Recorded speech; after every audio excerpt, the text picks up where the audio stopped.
Let's not run away from labels. Let's run towards them and be curious and talk about them. Kristina, I'd like to hear your point of view on this. My point of view, I think it's hard because labels can get a bad rap, but I think that we talk about, if you're not labeling me, then you're not acknowledging my differences, Marty says. And if you're not acknowledging my differences, you're not being intentional about creating spaces for people like me. And if you create spaces for people like me and my differences, the statistics show we tend to create spaces for all people who have differences. So it's not just about me saying, I want about me. I want you to be intentional about thinking about me, because if you're intentional about thinking about me, you're going to do the same about Marty. You're going to do the same, Rich. It's a mindset. Yes. Yeah.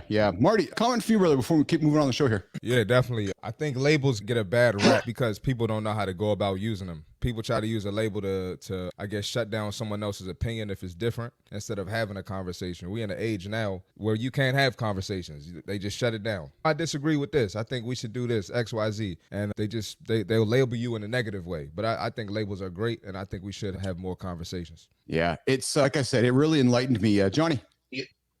I was just going to say that I think that the challenge with the label is that people use them when it only benefits. They only use them if it benefits them. Yeah, it's a bullet. And I think that's the problem with the label. People will use it to step forward, or people use it to hide. And I think you can't have both sides of the fence. Yes. So you're going to use a label to kick ass, or you're going to use a label to curl up and be a bitch. And if you use labels to curl up and be a bitch, either stop using them or get to the other side of the fence. Because it's somebody with your label kicking at it, more than likely.